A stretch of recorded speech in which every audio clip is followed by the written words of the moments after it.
जेही लोक आपला व्हिडिओ बघताय आता आणि त्यांना वाटतंय की मला रिडेव्हलपमेंट करायची माझ्या बिल्डिंगची, ते लोक हा डिसिजन घेऊ शकतात का आणि किती इझी आहे की खूप जास्त डिफिकल्ट आहे? रिडेव्हलपमेंट तर अप्रूव्ड आहे, गव्हर्नमेंट बॅक्ड आहे आणि काळाची गरज आहे. हे जर आम्हाला करणं गरजेचंच आहे. कोणकोणते डॉक्युमेंटेशन त्यांच्याकडे क्लिअर हवेत की त्यांना जेव्हा ते 20 वर्षाने 25 वर्षाने सोसायटी रिडेव्हलपमेंटसाठी जाणार आहे त्यावेळेस त्यांना कोणत्याही गोष्टीचा प्रॉब्लेम नाही येणार? इन्फॉर्मेशन तर आहे, पण लँडच्या ओनरशिपचे जे डॉक्युमेंट सोसायटीच्या नावावर झालेले नसतील तर सगळं काही सोडा, बाकीचे सगळे उपक्रम सोडा. ॲज अ सोसायटी पहिलं काम हातात घ्या, कन्व्हिन्स घ्यायचं.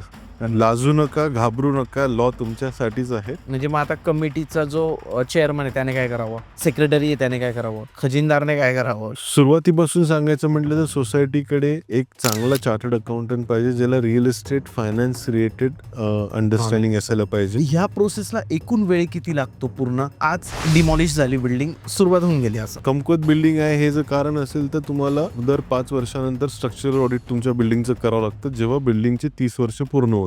खूपदा डेव्हलपर तुम्हाला 24 महिने, 36 महिने, 42 महिने, 48 महिने असे टाइम फ्रेम देतील. तुमच्या पीएमसीनी तुम्हाला ते कन्व्हिन्स करून द्यायला पाहिजे की ते टाइम फ्रेम बरोबर आहे. 51 फ्लॅट्स असलेला ओनर जर वोटिंगला आला तर त्याचे 51 वोट नाही आले, त्याचा 1 वोट आला, हे असं गृहीत धरूनच सोसायटीने कारवाई पुढे घेऊन जायची. सोसायटी रिडेव्हलपमेंटला जाण्याचे काही एक्झाम्पल तुम्ही पाहिलेत का?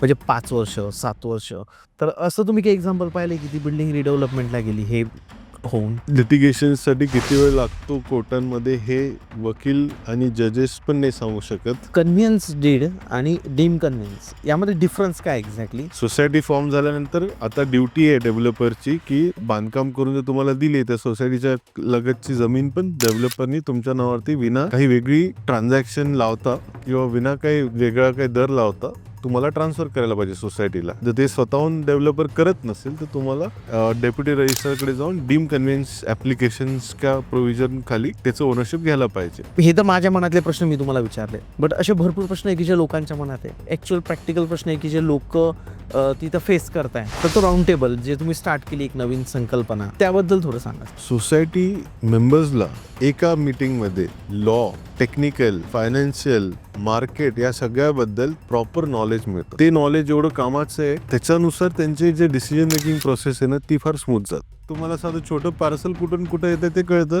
पण तुमच्या आयुष्यातल्या सगळ्यात महत्त्वाच्या गोष्टीचा प्रोग्रेस कुठे आहे ते कळत नाही. Hello guys and welcome to banter with Chetan. मित्रांनो, आज आपल्यासोबत आहे advocate Rahul Hingmere sir. Sir नमस्ते. नमस्ते चेतन. येस. थँक्यू. मित्रांनो, सरांसोबत आपण रिडेव्हलपमेंट या टॉपिकवर एक पॉडकास्ट ऑलरेडी केलेलं आहे, बट मी तुमच्या यूट्यूबच्या व्हिडिओच्या खाली कमेंट्स बघितल्या, इंस्टाग्रामच्या खाली बघितल्या आणि मी सरांना परत इन्व्हाइट केलं की रिडेव्हलपमेंटबद्दल अजून लोकांच्या मनात ज्या काही शंका असतील त्या सर्व शंकांचं निरसन आज आपण करणार आहे. सरांनी मध्ये बुकही लिहिलं आणि आपण मागच्या पॉडकास्टला बोलले होतो बुकबद्दल, तर त्या बुकबद्दल पण आपण थोडं बोलू आज. बट सगळ्यात इम्पॉर्टंट आहे की तुम्हाला जर रिडेव्हलपमेंटला जायचं आहे किंवा तुमच्या डोक्यात जर काही शंका आहे की आज जर मी नवीन सोसायटीमध्ये राहायला जातोय किंवा मला बिल्डर फ्लॅट देतोय तर माझी सोसायटी रिडेव्हलपमेंटला जाऊ शकेल का, त्यासाठी खूप जास्त कॉम्प्लिकेशन्स आहेत का, भरपूर साऱ्या गोष्टी, या सगळ्या गोष्टींबद्दल आज आपण सरांसोबत चर्चा करणार आहे. सर, तुमचं पुन्हा एक वेळा स्वागत आहे आपल्या चॅनलवर. थँक्यू चेतन. सर, काय वाटतं तुम्हाला, रिडेव्हलपमेंट हा टॉपिक खूप कठीण वाटतो का असा? म्हणजे जेही लोक आपला व्हिडिओ बघताय आता आणि त्यांना वाटतंय की मला रिडेव्हलपमेंट करायची माझ्या बिल्डिंगची किंवा माझ्या सोसायटी पूर्ण, तर ते लोक हा डिसिजन घेऊ शकतात का आणि किती इझी आहे की खूप जास्त डिफिकल्ट आहे? रिडेव्हलपमेंट हा मुद्दा किंवा हा प्रकार तसं बघायला गेलं तर फारसं काही अवघड प्रकार नाही आहे, जर तुमच्याकडे व्यवस्थित माहिती असलेली टीम असेल. कारण हे याचं असं आहे की जर तुमच्याकडे चांगली टीम असेल तर ते तुम्हाला ती चांगली माहिती देतील. त्या चांगल्या टीममध्ये चांगले सल्लागार, ज्यांचं सिव्हिल इंजिनिअरिंगबद्दल माहिती चांगली असणं, तुमच्याकडे चांगले वकील ज्यांच्याकडे रिअल इस्टेट किंवा रिडेव्हलपमेंट या सब्जेक्टबद्दलचं प्रायर एक्सपिरियन्स असणं, तुमच्या चांगल्या टीममध्ये एक चांगली मॅनेजिंग कमिटी पण जी एकदम डिसायसिव्ह आणि बोल्ड आहे, ज्यांना माहीत आहे सोसायटीच्या हितामध्ये काय आहे आणि काय नाही, अशी जर टीम जर रिडेव्हलपमेंट या मुद्द्याला हाताळत असेल तर तुमच्या सोसायटीसाठी ही टीम तुमच्या सोसायटीच्या इंटरेस्टच्या अगेन्स्ट जाणारी कुठली गोष्ट होऊ देणार नाही. आणि ज्या वेळेस सोसायटी मेंबर्सला कुठल्याही प्रकारची माहिती किंवा एक्सप्लेनेशन लागणार असेल, त्यावेळेस ही टीम सज्ज असेल त्यांना ती उत्तरं द्यायला, एक्सप्लेनेशन द्यायला. जर तुमच्याकडे या गोष्टी अवेलेबल असली तर चेतन मला तुम्ही सांगा काय घाबरायची गोष्ट बरोबर आहे. कशामध्ये. तर Exactly. त्या मनाने रिडेव्हलपमेंट हा मुद्दा असा काही अवघड नाही. एवढं अवघड नाहीये, जाऊ शकतो आपण. करेक्ट. आणि साधं उदाहरण द्यायचं झालं तर तुम्ही पुण्यात सारख्या ठिकाणी, पिंपरी चिंचवड सारख्या ठिकाणी, मुंबई सारख्या ठिकाणी दर 3री, 4थी, 5वी बिल्डिंग रिडेव्हलपमेंट मध्ये चालली आहे. राईट. आणि अशा पण खूप साऱ्या बिल्डिंग आहेत ज्या तयार होऊन आल्यात. तर मग साधं सिंपल प्रश्न तुम्ही स्वतःला विचारायला पाहिजे. जर तुम्ही कन्फ्युज स्टेटमध्ये असाल, कुठल्याही प्रकारचे सोसायटी मेंबर जर तुम्ही घाबरत असाल रिडेव्हलपमेंटला घेऊन, तर सिंपल प्रश्न आहे, कोणी केलंय का अगोदर? तर केलंय. कोणाचं चालवून रिडेव्हलपमेंट संपलंय का? तर संपले. तर मग मला काय त्यात करण्यासाठी अडथळा असायला पाहिजे? फक्त इन्फॉर्मेशन आणि नॉलेज. बरोबर. इन्फॉर्मेशन नॉलेज इज पॉवर आहे. या पॉवरला घेऊन तुम्ही कुठल्या प्रकारचं ट्रान्झॅक्शन लिगली साऊंड असलेलं करू शकता. तर रिडेव्हलपमेंट तर अप्रूव्ड आहे, गव्हर्नमेंट बॅक्ड आहे आणि काळाची गरज आहे. ते तुम्हाला करणं गरजेचंच आहे. बरोबर आहे सर, एक्झॅक्टली. म्हणजे कोणती पण गोष्ट करायची असेल तर तुम्हाला माहिती असणं गरजेचं आहे. इन्फॉर्मेशन इज पॉवर, तुम्ही जसं बोलले, Yes. Knowledge is power.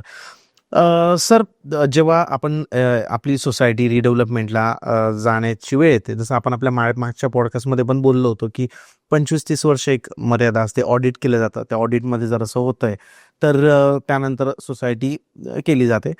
तर डॉक्युमेंटेशन हा खूप मोठा इम्पॉर्टंट पार्ट मला वाटतो याच्यामध्ये.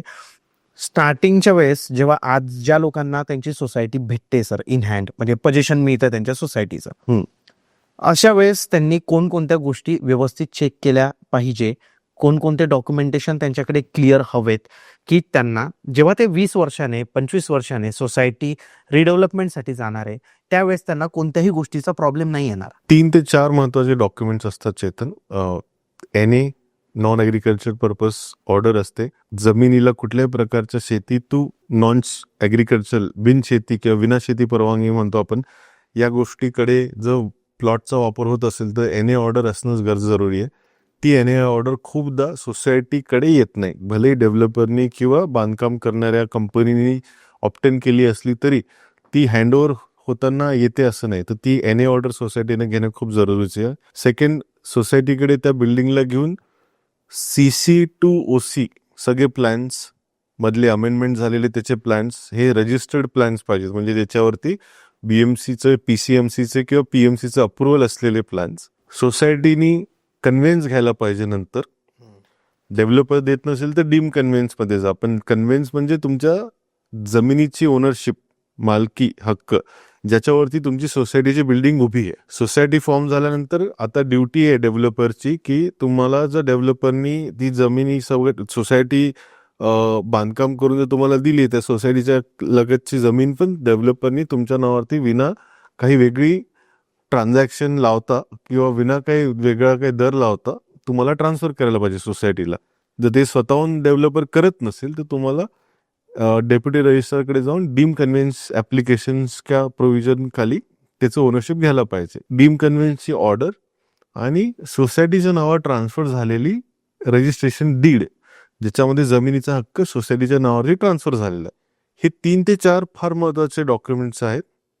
हे जर सोसायटीकडे राहिलेत तर सोसायटी 30-40 वर्षानंतर जेव्हा कधी रिडेव्हलपमेंट या सिच्युएशनला डील करणार असेल त्यावेळेस ती सज्ज राहील, समर्थ राहील, स्वावलंबी राहील त्यांची रिडेव्हलपमेंटची प्रक्रिया पुढे घेऊन जायला. जर ह्याच्यातले कुठले डॉक्युमेंट नसले तर प्रॉब्लेम आहे. तर मग सोसायटीला फार चक्रा मारावं लागते. आणि 30-40 वर्षानंतर तो डेव्हलपर असणार आहे की नाही, ती कंपनी त्याच स्टेटमध्ये आहे की नाही, त्याच्याकडे ते डॉक्युमेंट्स आहेत की नाही. आमच्याकडे काही काही सोसायटीज आहेत चेतन जे 30-40 वर्षानंतर जायला बघतात पण त्यांच्याकडे प्लॅन्स नाही आहेत. बरोबर. BMCत गेले तर ते रेकॉर्ड अवेलेबल नाही आहे, ऑर्डर्स नाही आहेत, त्यांचे ट्रान्झॅक्शनचे डिटेल्स नाहीत जे डेव्हलपरनी त्यांच्या प्रिव्हियस लँडओव्हरकडून घेतल्या होत्या. मग त्याच्यामुळे या सोसायटीला चांगला डेव्हलपर भेटणं शक्य नाही जो सॅटिस्फाईड राहील की सोसायटीकडे प्रॉपर हक्क आहे, बरोबर. रेकॉर्ड आहे, इन्फॉर्मेशन आहे ही डेव्हलपमेंट प्रक्रिया करण्यासाठी. किंवा काही डेव्हलपर याचा पण फायदा घेतील जे नवीन येणारे डेव्हलपर की तुमच्याकडे रेकॉर्ड नाही, किती मिरीज घेतोय बघा, त्याच्या बदल्यात मला काहीतरी सवलत द्या. अशा सगळ्या गोष्टी होऊ शकतात. बरोबर आहे सर, खूप इम्पॉर्टंट गोष्ट सांगितलं तुम्ही की एक NA ऑर्डर जी असते, जमीन नॉन ॲग्रिकल्चरल आहे, हे जेव्हा ती जमीन NA होते त्यावेळेस त्या लँड ओनरकडे एकतर ती असते, नाही तर मग बिल्डरकडे दिली जाते at the time power of attorney वगैरे याच्या वेळेस ती बिल्डरने सोसायटीच्या मेंबर्सकडे द्यायला हवी yes at the time of conveyance deed का. येस. ओके. त्याच्यानंतर तुम्ही जसं बोला कारण की ते एन ऑर्डर असणारच, असणारच आहे. पण त्यांनी यांना हँड ओव्हर केल्याने सोसायटीला फ्युचरमध्ये जाऊन अप्लाय करा. 30 वर्षापूर्वीची 40 वर्षापूर्वीची एन ऑर्डर कलेक्टरच्या ऑफिसमध्ये शोधा. या सगळ्या करण्यापेक्षा राईट आपला रेकॉर्ड तयार पाहिजे. तुम्ही सर कन्व्हिन्स डीड बद्दल एक बोलले, म्हणजे आपण परत या डॉक्युमेंटेशनकडे मला यायचंच आहे. कन्व्हिन्स डीड बद्दल बोलले आणि तुम्ही बोलले की without any charge, without any transaction, it's responsibility of the builder की त्याने ते सोसायटी मेंबरच्या नावावर जमीन केली पाहिजे त्या प्रॉपर्टीची. आता पिंपरी चिंचवडमध्ये अशी एक सोसायटी जिथे माझा मित्र राहतो, will not take name of anyone. 1800 का 1700-1800 रुपये मागतोय बिल्डर की 1800 रुपये द्या आणि कन्व्हिन्स डीडचं शेअर सर्टिफिकेट जे मिळतं ते घेऊन जा. त्या प्रोसेसला आम्हाला पैसे लागले काही तर ते घेऊन जा. तर या सिच्युएशनमध्ये काय करावं सर? म्हणजे हे रिडेव्हलपमेंटसाठी लागणारा सगळ्यात इम्पॉर्टंट डॉक्युमेंट आहे उद्या उठून, तर तुम्ही काय सजेस्ट कराल अशा वेळेस? ठीक आहे, म्हणजे 1600-1700 रुपये इतके मोठे नाहीये, बट तरी पण ते 1600-1700 रुपये का मागितले जातात ते महत्वाचं आहे. जर कुठल्या प्रकारचं कन्व्हेन्स ऑप्टेन करण्यासाठी ट्रान्झॅक्शनचा खर्च आला असेल, काही स्टॅम्प ड्युटीचा इम्प्लिकेशन आलं असेल, तर त्या सिनारिओमध्ये सोसायटी आणि डेव्हलपरनी कमर्शियल कॉल घ्यावा. ओके. पण निव्वळ हा जर कुठल्या अर्लियर डेव्हलपरचा अठ्ठा असेल आणि त्याला ही एक अपॉर्च्युनिटी दिसत असेल, असं वाटत असेल, तर तो जर तयार नसेल तुम्हाला कन्व्हिन्स देण्यासाठी, तो डेव्हलपर जुना, तर सोसायटीनी डीम कन्व्हिन्स ऍप्लिकेशन डेप्युटी कलेक्टरकडे फाईल करता, डेप्युटी रजिस्ट्रारकडे फाईल करता येऊ शकतं. तुमचा तो हक्क आहे. तुम्हाला हे 1800 पर स्क्वेअर फूट, आणि आय डोंट नो किती स्क्वेअर फूटची ती बिल्डिंग आहे, पण 10,000 तरी असेलच कमीत कमी साईज त्या बिल्डिंगचा. 10 ते 15 तरी अपार्टमेंट असतीलच त्याच्यामध्ये. त्यांच्यासाठी 1800 × 10,000 वगैरे खूप मोठी अमाऊंट आहे. मोठी अमाऊंट मोठी. त्या अमाऊंटच्या फ्रॅक्शन ऑफ अमाऊंट मध्ये त्यांचं ऍप्लिकेशन फाईल होऊ शकतं आणि त्याच्यावरती ऑर्डर येऊ शकते. करेक्ट. आणि जर लोकांना ना रूल माहित नाहीये, म्हणजे मलाही आजपर्यंत इतके जास्त रूल माहित नव्हते. मी आता रेराचं सर्टिफिकेशन केल्यानंतर मला कळालं की अरे वा, it's the responsibility of the builder की आफ्टर ऑक्युपन्सी सर्टिफिकेट त्यांनी 90 दिवसांच्या आत कन्व्हिन्स डीड केलं पाहिजे. कधी कधी ते नाही होत 90 दिवसांच्या, ते थोडं लेट होतं कारण भरपूर काही कॉम्प्लिकेशन्स त्याच्यात बोलतंय थोडं. ओके. नेहमीच लेट होतं, कधी कधीच वेळेवर होत. बरोबर आहे. येस सर, हे जे तुम्ही डॉक्युमेंट बोलतात की म्हणजे CC to OC असं तुम्ही बोलले की, तर आपल्या ऑडियन्सला तुम्ही याबद्दल पण थोडं सांगा ना. काय होतं ना की कमिटी बसून जाते आणि त्याच्यानंतर मग त्यांना माहित नसतं की CC काय, OC काय. लोकांना वाटतं CC म्हणजेच OC आलं. मग त्याच्यानंतर इन्कम्बन्स सर्टिफिकेट एक असतं. तर हे 2-3 जे वर्ड्स आहे त्याचं जर तुम्ही लोकांना माहिती दिली शॉर्टमध्ये तर ती बेनिफिशियल राहील. तर CC म्हणजे कमेन्समेंट सर्टिफिकेट. कुठल्याही प्रोजेक्टमध्ये जर तुमचा म्युन्सिपल हद्दीमध्ये जर प्रोजेक्ट असेल तर तुम्हाला तुमच्या प्रोजेक्टला घेऊन ऑथॉरिटीजचं अप्रुव्हल लागतं. तर म्युन्सिपल ऑथॉरिटीकडून तुम्हाला तुमच्या ड्राफ्ट प्लॅनवरती एक अप्रुव्हल येतं. तर ते अप्रुव्हल तुम्हाला एका टप्प्यात पूर्ण बिल्डिंग बांधायचं येईल असं नाही. तुमच्या प्लॅनिंगनुसार आणि त्याच्यात काय मॅग्निट्यूडचं वर्क आहे त्याला बघून तुम्हाला टप्प्याटप्प्यात इन्फॉर्मेशन येऊ शकते. मी CCच्या अगोदरचं पण एक स्टेज सांगतो, IOD, इंटिमेशन ऑफ डिसअप्रुव्हल, जे डिमॉलिशनला वगैरे तुम्हाला लागतं. जर तुमचं ओल्ड स्ट्रक्चर आहे तर तुम्हाला IOD ऑप्टेन केल्यानंतर तुमची स्कीम अप्रूव्ह झाली आहे आणि आता तुम्ही प्रोसीड करू शकता डिमॉलिश करून त्याचं इम्प्लिमेंटेशन करायला नवीन प्लॅन्सचं. बरोबर. त्याच्यानंतर डिमॉलिशन झाल्यानंतर तुम्हाला कमेन्समेंट सर्टिफिकेट मिळतं, जे तुम्हाला underground digging to foundation, plinth आणि मग फ्लोअर टू फ्लोअर अशा स्टेजेसमध्ये तुम्हाला वेगवेगळ्या स्टेजला इन्स्पेक्शन करत करत तुम्हाला मिळत असतं. खूपदा 2 ते 3 टप्प्यात येतं. तुम्हाला अप टू प्लिंथ लेवलची पहिली CC येते, मग इन्स्पेक्शन होतं. जर तुमचं काम व्यवस्थित वाटलं ऑथॉरिटीजला, मग तुम्हाला 10-5 फ्लोअर्सची तुम्हाला फर्दर CC येते. आणि डिपेंडिंग ऑन तुम्ही किती प्रीमियम टाकताय, तुम्ही किती FSI परचेस करून ते करायला बघताय तत्परतेने, त्याच्यानुसार तुम्हाला स्ट्रक्चर प्लॅन्स आणि ऑथॉरिटीजच्या डिसिजननुसार तुम्हाला CC मिळत राहते. जेव्हा तुम्ही प्रपोज प्लॅनला पूर्णपणे इम्प्लिमेंट केलंय आणि त्याच्यात ज्या ज्या गोष्टी रिक्वायर्ड आहेत, कोणी जाऊन राहण्याच्या साठी किंवा ऑक्युपाय करण्याच्या अगोदरच्या गोष्टीसाठी कंप्लायन्स नुसार असणार, तर तुम्हाला लिफ्ट, तुमचे फायर, तुमचं नेसेसरी BMC, PMC, PCMCचे कम्प्लायन्सेस केल्याचे रिपोर्ट, इन्स्पेक्शन वगैरे केल्यानंतर तुम्हाला फायनली त्याचं एक OC मिळतं, ऑक्युपेशन सर्टिफिकेट. ऑक्युपेशन सर्टिफिकेटचा अर्थ काय, तुम्ही आता स्ट्रक्चरमध्ये जाऊन राहू शकता. हे सेफ टू ऑक्युपाय स्ट्रक्चर आहे according to all the municipal laws आणि स्टँडर्ड्स. बरोबर. त्याच्यानंतर पण एक सर्टिफिकेट येतं BCC, बिल्डिंग कम्प्लिशन सर्टिफिकेट. त्याच्याबद्दल तर चर्चा होतच नाही, कारण की OCच खूप डेव्हलपर्स, खूप सोसायटीज आहे की नाही हे बघण्यात जात नाहीत. डेव्हलपर चाबी दाखवतो, सॉफ्ट पोझिशन म्हणतो आणि सोसायटी मेंबर्स एंटर करतात. त्यांना त्यांचं भाडं वाचवायचं असतं किंवा त्यांना त्यांच्या राहत्या घरात घुसायचं असतं, आपल्या घरातलं एन्जॉय करायचं असतं. तिथे इमोशनल गोष्ट जास्त त्यांना ओव्हरपॉवर करते आणि ते एंटर करतात. पण खूप सारे स्मार्ट आणि प्रॅक्टिकल विचार करणारे पण बायर्स आहेत आणि काही काही डिसिप्लिन डेव्हलपर्स पण आहेत जे प्रॉपर OC आल्यानंतरच पोझिशन ऑफर करतात. तर सोसायटीसाठी हे दोन्ही गोष्टी राहणं जरुरी आहे, कारण की CC टू OC या स्टेजेसमध्ये पण नवीन नवीन लॉज किंवा नवीन इकॉनॉमिक गोष्टी किंवा काही प्रॅक्टिकल चॅलेंजेस किंवा काही प्लॅनिंग मधल्या अपग्रेड्स अशा होऊ शकतात की जे CC मध्ये प्लॅन प्रपोज केला होता तो मधल्या पिरियडमध्ये अमेंड झाला, चेंज झाला, त्यासाठी काही वेगळे ट्रान्झॅक्शनल डिस्कशन झालेत किंवा काही वेगळे डिसिजन घेतले असतील किंवा कुठल्या प्रकारच्या प्लॅनला घेऊन म्युनिसिपल लॉज मध्ये किंवा म्युनिसिपल ऑथॉरिटीजनी ऑब्जेक्शन रेज केलं असेल. त्याच्यामुळे मधल्या फेजमध्ये अमेंडमेंट पण होतात प्लॅनमध्ये. त्याला अमेंडेड प्लॅन म्हणतात. अमेंडेड प्लॅन 1, 2, 3, 3, 4, 5 अमेंडमेंट होऊ शकतात जर जस्टिफाईड रिझन्स असतील तर. आणि मग तुमचं OC येतं आणि मग सगळं झाल्यानंतर जेव्हा प्रोजेक्ट क्लोज झालाय बिल्डर कडून आणि म्युनिसिपल लॉज कडून, म्युनिसिपल ऑथॉरिटीजच्या वतीने, की या प्रोजेक्टमधले सगळे कामं बिल्डरने व्यवस्थित संपवले, जेव्हा या स्टेजला येतं त्यावेळेस तुम्हाला BCC certificate builder municipal corporation मधून आणून देतो. तर ही सगळे सर्टिफिकेट्स राहिले तर तुम्हाला पूर्ण जुन्या तुमच्या बिल्डिंगची बिफोर कन्स्ट्रक्शन, ड्युरिंग कन्स्ट्रक्शन आणि पोस्ट कम्प्लिशन याचे सगळे प्लॅन्स तुमच्या रेकॉर्डला असल्यामुळे कुठल्याही प्रकारचं क्वेश्चन, डाऊट, क्वेरी आली तुमच्या पुढच्या डेव्हलपर कडून तर तुम्हाला त्याचं उत्तर द्यायला तुम्ही समर्थ असतात. तुमच्या प्लॉटचा बेसिक FSI किती होता, किती नवीन FSI लोड केला, कुठून नवीन TDR आणला मुंबईमध्ये, ट्रान्सफरेबल ऑफ डेव्हलपमेंट राईट्स हे प्रकार चालतो, त्याला म्हणतो आम्ही TDR. तुम्ही दुसऱ्या प्लॉटचा FSI तिसऱ्या प्लॉटमध्ये विकू शकता. ह्या सगळ्या गोष्टींचे उत्तर तुम्हाला नंतर कुठल्या एक्सपर्ट्स कडूनच येतील असं नाही, तुमचे प्लॅन्स पण सांगू शकतील ते. म्हणून तुमच्याकडे प्लॅन्स असणं जरुरी आहे. तर आपण पहिले NA कव्हर केलं, दुसरं होतं कन्व्हेन्स आणि तिसरे होते प्लॅन्स. Correct, right. मी सर बुक वाचत होतो आपली actually, the 54 legal secrets before you sign a redevelopment agreement. खूप म्हणजे ऍक्च्युली सर खूप गोष्टी क्लिअर झाल्या याच्यामध्ये, की ही जी बुक आहे ही फक्त त्याच लोकांसाठी नाही की ज्यांना आत्ता रिडेव्हलपमेंटसाठी जायचं आहे. ही बुक त्यांच्यासाठी आहे की जे लोक आज नवीन घर घेत आहेत, तर त्यांनी ते घर घेताना, जसं आपण सर्टिफिकेट्स बद्दल आता बोललो, कोणकोणते सर्टिफिकेट्स हवे. त्याच्यानंतर जे लोकांना ऍक्च्युअलमध्ये रिडेव्हलपमेंटसाठी जायचं आहे तर ते पैसे कसे कमवू शकतात त्याच्यातून. म्हणजे it is a way to earn money, किंवा तुम्ही एक वेगळ्या कारण शेवटी ती तुमची लँड आहे, खूप वर्ष तुम्ही तिथे राहिलाय आणि त्याच्यातून मग तुमचा कसा बेनिफिट होऊ शकतो याचीही तुम्ही माहिती याच्यात दिलेली सर. तर खूप म्हणजे ऍक्च्युली बेस्ट बुक तुम्ही ही बनवली आहे.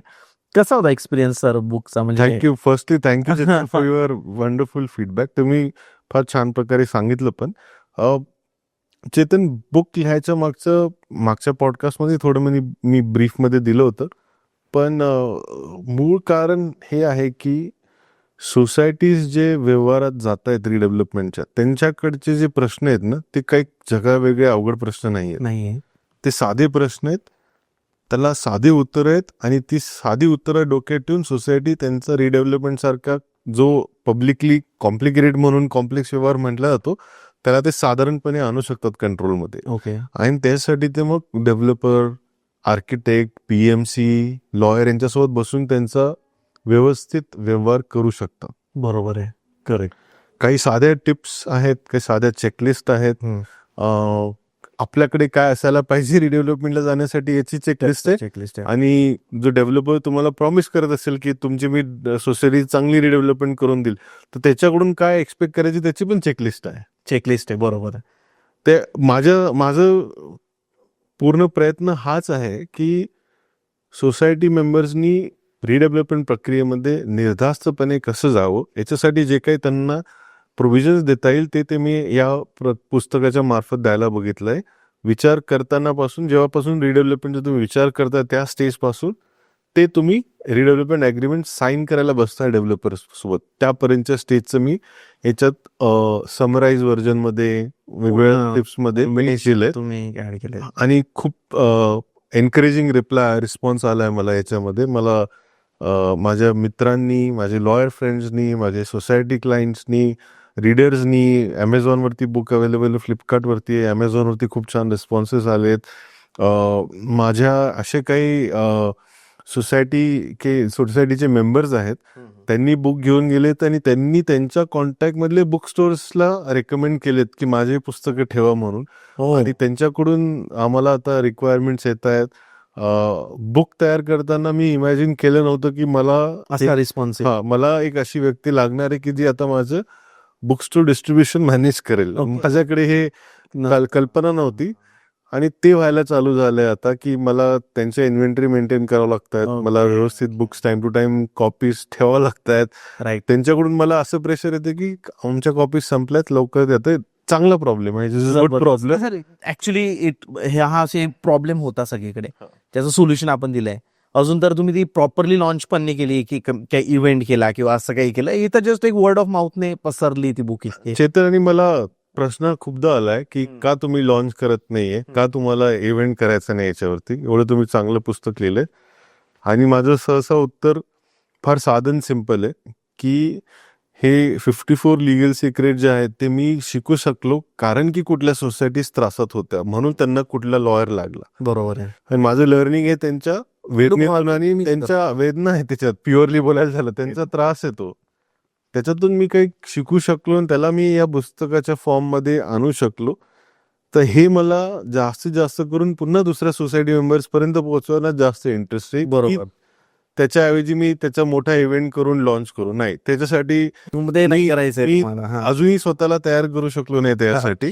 पण मी बोलेल पुस्तकाबद्दल, मी हक्काने पुस्तकाबद्दल लिहील, मी त्याच्यावरती पोस्ट टाकेल, मी त्या पुस्तकांना इव्हेंटचा जो काही खर्च आहे ना तो मी त्याच्याऐवजी तेवढ्या अमाऊंटच्या मी फ्री कॉपीज डिस्ट्रीब्यूट करेल. आणि मी करतोय.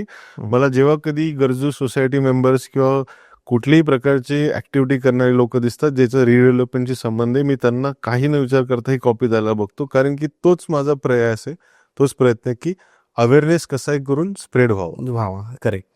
सर, रिडेव्हलपमेंट प्रोसेसकडे आता परत येऊ आपण. तर आपण मागच्या वेळेस बघितलं होतं की स्टार्ट कुठून होतं, जेव्हा लोकांना वाटायला लागतं, कमिटी मेंबर, सोसायटीचे मेंबर जेव्हा बोलतात त्यांना जेव्हा वाटतंय की आता वेळ आली आहे, मग ते ऑडिट करतात, तसं आधी मी बोललो. आणि मग त्याच्यानंतर डिसिजन होतो, इंटरनली होतो सगळ्यात आधी डिसिजन की आता करायची गरज आहे. सर, ही प्रोसेस कशी, मग आता इथून कुणाचं काय काम येतं, म्हणजे मग आता कमिटीचा जो चेअरमन आहे त्याने काय करावं, जे सेक्रेटरी आहे त्याने काय करावं, खजिनदारने काय करावं, किंवा या सगळ्या गोष्टी कशी ती प्रोसेस आहे सर, मला ती सांगा. आणि किती वेळ लागतो सर या गोष्टींना? नाही, याच्यातनं चेतन, कमिटी मधल्या एक एक मेंबरपेक्षा कलेक्टिव्ह एफर्ट जास्त आहे, कलेक्टिव्ह विलिंगनेस जास्त आहे. कलेक्टिव्हली सोसायटीने एकत्र कमिटीच्या मार्फत किंवा इंडिव्हिज्युअल मेंबर्सनी पण कमिटीला सुचवणं हे गरजेचं आहे. रिडेव्हलपमेंट प्रोसेस चालू का होते, कशी होते, याच्यासाठी सिंपल कारण आहे की तुमची बिल्डिंग कमकुवत झाली, त्याच्यात राहणं सेफ नाहीये, किंवा तुमची बिल्डिंग अशा ठिकाणी आहे जी 30 वर्षापेक्षा जुनं बांधकाम झालेलं लोकेशन, आणि आजच्या डेटला त्या लोकेशन मधलं पोटेन्शियल असं आहे की आज जर त्याला रिडेव्हलप केलं तर बहुतेक करून त्या ठिकाणी चांगल्या मजल्यांची, चांगलं मोठी विथ न्यू अम्युनिटीज, नवीन सवलती वगैरे सगळ्या अशा बांधकाम करूनही सोसायटीच्या मेंबर्सला कॉर्पसच्या मार्फत एक सिग्निफिकंट अमाऊंटचं बेनिफिट होऊ शकतं. बरोबर आहे. असे 2-3 कारणं असतात सोसायटीसाठी रिडेव्हलपमेंटला जाण्याचे. कमकुवत बिल्डिंग आहे हे जर कारण असेल तर तुम्हाला असंही दर 5 वर्षानंतर स्ट्रक्चरल ऑडिट तुमच्या बिल्डिंगचं करावं लागतं, जेव्हा बिल्डिंगचे 30 वर्ष पूर्ण होतात. तर दर 30 वर्षांचा तुम्हाला ऑडिट केल्यानंतर मॅन्डेटरी रिपेअर्स तरी रिकमेंड केल्या जातात, किंवा तुम्हाला रिडेव्हलपमेंटचे एक ऑप्शन असतं. जर रिपेअर्स करूनही जर बिल्डिंग स्ट्रॉंग होणार नसेल व राहणार नसेल तर रिडेव्हलपमेंट हे लॉजिकली उत्तर राहतं. बरोबर आहे. आणि जर समजा सोसायटी या गोष्टींनी कन्व्हिन्स झाली की आपल्याला सेफ स्ट्रक्चर असण्याची गरज आहे, तर मग सोसायटी मॅनेजिंग कमिटी थ्रू याच्यावरती चर्चा करते, मेंबर जनरल बॉडीची मीटिंग ऑर्गनाईज करते, त्यांना अगोदर अजेंडा नोटीस जाते, त्यात सांगितलं जातं की आपण आपल्या बिल्डिंगला घेऊन रिडेव्हलपमेंटला जायचं की नाही या विषयावरती आपण डिसिजन घेणार आहोत, तर तुम्ही त्या अनुषंगाने विचार करून या. आणि त्या जनरल बॉडी मीटिंगमध्ये डिसिजन घेतलं जातं. सगळ्या गोष्टींवरती सगळे लोक असतात तिथं, सगळे मेंबर्स असतात Members सोसायटीचे, असतात. सभासदांमध्ये हा चर्चा होते. त्याला आपण काय म्हणतो, प्रक्रिया अशी असते की सूचक असतो जो अजेंडा सजेस्ट करतो, मुद्दा प्रेझेंट करतो आणि त्याच्यावरती डेलिब्रेशन होतं आणि शेवटी लावून त्याच्यावरती डिसिजन होतं. कारण की काय, आपण जर डिसिजन घ्यायचं ठरवलं, अजेंडा प्रेझेंट केला, तर त्याच्यावरती दोन्ही तिन्ही साईडनी चर्चा होऊ शकते. कोणी अगेन्स्ट असतं, कोणी प्रो असतं, कोणी म्हणतं करूयात पण आता नाही, थोडं 10 वर्षानंतर करूयात, असे पण म्हणणारे असतात. तर ते करायचं की नाही आणि ते कधी करायचं या सगळ्या गोष्टीत पण रिलेव्हंट राहतात आणि त्याच्यासाठी अलाइनमेंट होणं जरुरी आहे सगळ्या मेंबर्सचं. आणि जर मेजॉरिटी अलाइंड असेल रिडेव्हलपमेंटसाठी, तर 51% मेजॉरिटी ही सफिशियंट मेजॉरिटी आहे रिडेव्हलपमेंट ही प्रक्रिया चालू करण्यासाठी. ओके, येस सर, त्याच्यावर येऊ आता आपण की ती प्रोसेस काय, मग काय काय केलं पाहिजे. आता तुम्ही सर 51% बोललात. आता समजा एक सोसायटी की जिथं 100 फ्लॅट्स आहे एकूण, आणि त्या 100 फ्लॅट्सचे 100 सोसायटी मेंबर्स झाले, म्हणजे आपण सोसायटी मेंबर्स असं करतो की एका युनिटचा, एका फ्लॅटचा एक माणूस म्हणजे एक सोसायटी मेंबर असतो, आणि मग त्याचे पद असतात चेअरमन वगैरे, ते तर ते कमिटीचे लोक आले. बट तुम्ही जर त्या सोसायटीत राहता तर तुम्ही सोसायटी मेंबर झालात. बरोबर. येस. तर सर आता या पूर्ण सोसायटीमध्ये जर एका व्यक्तीचे, म्हणजे एखाद्या व्यक्तीचे 100 पैकी 51 फ्लॅट येऊन गेले, मग आता त्याच्याकडे तर सगळे राईट्स आले सर, त्याने जर एक वोट केलं तर ते 55 वोट झाले, ते मग असं असतं का सर? नाही, मग बाकीच्यांना तर काही अर्थच उरला नाही. करेक्ट. तर कोऑपरेटिव्ह सोसायटीज ऍक्टमध्ये या गोष्टीला घेऊन विचारसरणा करून आणि तुम्ही जसं म्हटलं अर्थ उरणार नाही सिच्युएशनला, या गोष्टी डोक्यात धरून एक स्पेसिफिक प्रोव्हिजन अशी आहे की एका मेंबरला एक वोट करायचा हक्क आहे. पण तो मेंबर, भले तो एक अपार्टमेंट घेऊन मेंबर आहे की 4 अपार्टमेंट घेऊन मेंबर आहे, तो मेंबर एकच आहे. त्याच्या नावावरती एक अपार्टमेंट आहे की 10 अपार्टमेंट आहे, त्याच्यानी त्याचे तेवढे वोट्स वाढत नाहीत. ओके. तो 1 मेंबर 1 वोट हा सिम्पल फॉर्म्युला आहे, ज्याच्यामुळे भलेही कोणी 100 अपार्टमेंट मधल्या बिल्डिंग मधला 51 फ्लॅट ओनर, 51 फ्लॅट्स असलेला ओनर जो वोटिंगला आला, तर त्याचे 51 वोट नाही आले, त्याचा 1 वोट आला, हे असं गृहीत धरूनच सोसायटीने कारवाई पुढे घेऊन जायची. ओके, हे इम्पॉर्टंट होतं थोडं, कारण सेम लॉजिक मी तुम्हाला साईज मध्ये सांगू. जर एक प्रोजेक्ट आहे, त्याच्यामध्ये 5,000 स्क्वेअर फूटचा एक फ्लॅट आहे आणि बाकी छोटे छोटे फ्लॅट्स आहेत, 200, 200, 300, 300, 500, 500 स्क्वेअर फूटचे, तर एक फ्लॅट 5,000 स्क्वेअर फूट वाला जस्ट बिकॉज त्याचा 5,000चा जागा आहे आणि जी मेजॉरिटीपेक्षा ती जास्त मोठी, त्याच्या साईज नुसारही तो ते डिक्टेट करू शकत नाही. बरोबर. त्याची इरेस्पेक्टिव्ह जागा किंवा इरेस्पेक्टिव्ह ऑफ ओनरशिप्स, जर तो एक इंडिव्हिज्युअलच्याच नावावरती मल्टिपल फ्लॅट्स आहेत, तर तो एकच मेंबर झाला आणि त्याचं एकच वोट काउंट होईल. आय थिंक ही रीलला खूप जास्त लोक बघतील, कारण हा खूप मोठा इश्यू होऊन जातो बऱ्याच वेळा. कारण लँड ओनर असतो, लँड ओनर मग ते पॉवर ऑफ अटॉर्नी बिल्डरला देतो, मग बिल्डर त्याला म्हणतो की तू काही फ्लॅट ठेवून घे, बाकी फ्लॅट मी विकतो. असं भरपूर ठिकाणी आपण होताना बघतो सर. रिडेव्हलपमेंटकडे जर आलो सर आता आपण, की 51% लोकांचं सोसायटी मेंबरचं परमिशन हवी, जर ती आहे तर तुम्ही रिडेव्हलपमेंटला जाऊ शकता. मग इथून पुढे काय प्रक्रिया करावी की ज्यामुळे लोकांना व्यवस्थित गोष्टी होतील? तर तुम्हाला काय वाटतं सर की ऍक्च्युअल ती प्रोसेस कशी हवी की ज्यामुळे सगळ्या गोष्टी स्मूथ होतील आणि चांगलं एक आउटपुट मिळेल, कारण कॉम्प्लेक्स इश्यू सर रिडेव्हलपमेंट आहे. सो जर 51% मेंबर्सनी संमती दिली आहे, तर त्याच्या पुढच्या स्टेप्समध्ये सगळ्यात पहिली स्टेप यायला पाहिजे, मेंबर्सनी समजून घ्यायची की आपल्या सोसायटीला लागून असलेला प्लॉट आणि जेवढी काही जागा आपल्या कंपाऊंडमध्ये येते, जी सोसायटीच्या नावावरती आहे ॲज अ लँड ओनर, त्या जागेचं ॲक्च्युअल पोटेन्शियल काय आहे रिडेव्हलपमेंटच्या मार्केटमध्ये किंवा नवीन बांधकामाच्या अनुषंगाने इथं काय होऊ शकतं. त्याला म्युन्सिपल लॉजमध्ये, DP प्लॅनमध्ये, PMRDA, MMRDAच्या रेग्युलेशन्समध्ये काही चॅलेंजेस, काही सेटबॅक्स, काही रोड प्रपोज केलेत, काही रोड कटिंग आहे, या सगळ्या गोष्टींचं त्यांना स्टडी करणं गरजेचं आहे. त्याच्यासाठी त्यांनी फर्स्टली एक project management consultant, civil engineer, architect यांना अपॉइंट करणं गरजेचं आहे. त्यांच्या थ्रू त्यांनी त्यांच्या प्लॉटबद्दलची सगळी माहिती सखोलपणे काढणं गरजेचं आहे.